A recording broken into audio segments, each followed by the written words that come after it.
today we got a special guest. We got one of the homies from the crib, Miami. One of our classmates growing up, played basketball at a collegiate level, received undergrad degree from Winthrop, founder of the brand Eaton. It stands for Exist Above the Noise, and author of Ghetto Conscious, and recently received his graduate degree from FIU. You know, he's someone, you know, to look to for motivation from as a friend, you know. And that's the homie Brandon Vega. Appreciate you for hanging out with us tonight, bro. Thank you, man. Thank you. I appreciate both of y'all, man. And as y'all said, man, two brothers that, you know, we all come from the same place. So this is you know, something, you know, very special. You know what I'm saying? We all tapped in. We all know what it is. And I'm just grateful for the opportunity to, you know, get a chance to talk with y'all. So thank you for having me on. Okay, appreciate you, man. Already, man. You already know we already talked about this a while ago before we even, you know, got started. So, man, I'm glad to have you on the podcast finally, bro. Yeah, for sure. You know, we're gonna start off with the summer league, man. You know what's going on. You got the draft picks in the summer league this year. You got some old heads that I just found out was in the summer league, you know, trying to, you know, reestablish themselves back into the league. So far, how you feel about it, man? I know you know you're a basketball guy, Brandon. Have you been tuning in, or you just been all work? Well, lately, bro, to be honest with you, ever since I, you know, stopped playing, I don't really, you know, pay much, you know, attention to ball, you know, until playoff time. You know, I, you know, scan from here and there sometimes just to see highlights and stuff. And, you know, you hear about certain people that you know, may want to check out sometimes, but it don't really be a big deal to me, you know, because again, I know the game done changed, and like, you know, there's a lot of differences, and like even from like 10 years ago when, you know, we was in school or whatever the case may be. So it's kind of like hard to gauge who really liked that and who just got a lot of hype and stuff like that. So I don't really be, you know, buying into all that stuff. You know, the way I look at sports now is totally different than I looked at it when I was, you know, playing it. But, you know, I ain't going to be no hypocrite, you know, because, you know, basketball and sports is the reason why I was able to get to the place that I'm in, you know, today. However, I just understand, you know, the value of education, because if you only, you know, thinking about ball and stuff like that, you could, you know, lose sight out here, you know, as far as tapping into how the, you know, real world actually works. Definitely, man. I feel the same way, man.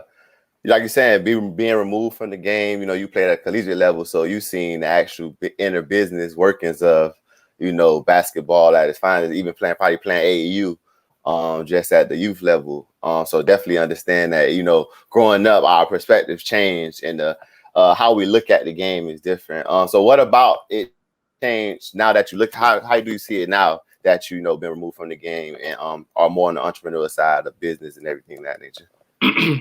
Well, I think like ever since I done like my consciousness done tapped in, and I've been like slightly awakened, you know, and studying some of the things I've studied. Like I just got my master's degree in urban education, so it covered a lot of different, you know, areas of Black history and things of that sort that, you know, one never knew. You know what I mean? And then, you know, it kind of makes you feel a certain type of way as you know, dig deeper into the wound that's already, you know, there. So when I think about sports, I just think about, you know, slavery. You know what I'm saying? I'm just keeping it 100. Nah, that's what we're here for. We keep it playing, man. You know, there's a book called A Well-Paid Slave. I forgot the name of the brother who wrote that book, but Kurt Flood. Book called A Well-Paid Slave. Kurt Flood is actually responsible for free agency in all sports. He played baseball. You feel what I'm saying? And he was a Black man, and he understood, you know, leveraging, you know, your talent and stuff like that. So that's probably a name a lot of people don't even know. You know what I'm saying? But he the man that changed the game for how these people getting all these big money contract these days. So, you know, I just look at it as, you know, when we think about sports, man, we pay our money to go see LeBron, you know, Tom Brady, you know, and those, you know, gentlemen. However, the owners are, you know, collecting, you know, all the money, you know, and LeBron them just get a certain percentage of that, you know, but keeping it real, you know, we ain't coming to see the owner play. We ain't coming to watch, you know, no executives or nobody in the front office do anything. We looking at the people on the field. So if this person has this type of value, why isn't he, you know, generating the type of money that he's supposed to be, you know, generating? So, you know, that's you know, again, I could be on a little, you know, dark side as far as the way I'm looking at sports nowadays, but that's just how I feel about it. I mean, I went through that phase as well, especially with football and stuff, seeing how the politics from a very young age, how things run. Now you throw real money into it, you can only understand how deep that all that stuff could go, you know. So I definitely feel your perspective on it. I definitely understand that perspective on everything, bro. Yeah, definitely, bro. So about your book, Ghetto Conscious, I know it's a collection of poems, you know, coming from your perspective on growing up, you know, in Carol City and the different in your environment.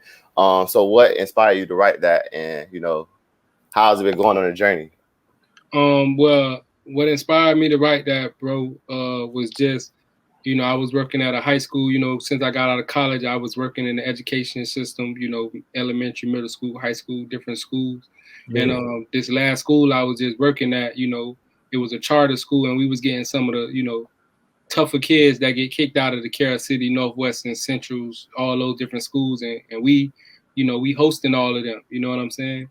And being a young guy, you know, it used to sometimes get a little heated with some of the students because they used to be, you know, talking crazy or, you know, just, you know, stepping out of bounds, you know. Letting themselves. Yeah. Exactly. And, you know, it just made me reflect on, like, this is probably what some people felt like I was like, you know what I'm saying? Giving them a hard time and things of that nature. You know, I always knew I wasn't one of those bad kids, like in the streets, you know what I'm saying, in that type of life. But, you know, I was somebody that you had to watch, you know what I'm saying? Yeah. And, you know, I would be in the middle of some of the trouble that was going on, like I say, outside of, you know, fights and doing any street activities. However, you know, so thinking about these kids, I started reflecting on my life. And I got invited by, I don't know, I think y'all brothers know B Stu. B Stu a year younger than us. Yeah, definitely. Brandon hit me one day, like a couple weeks before my son was born, and he was like, hey, man, it might be an opportunity for you to speak at Bethune. And I was like, oh, yeah, like, let me know. Like, I'm there, whatever. He was like, but the only thing is, we can't pay you. So then I was like, bro, what? Like, man, you ain't got to pay me. I see the opportunity, bro. I'm getting a chance to speak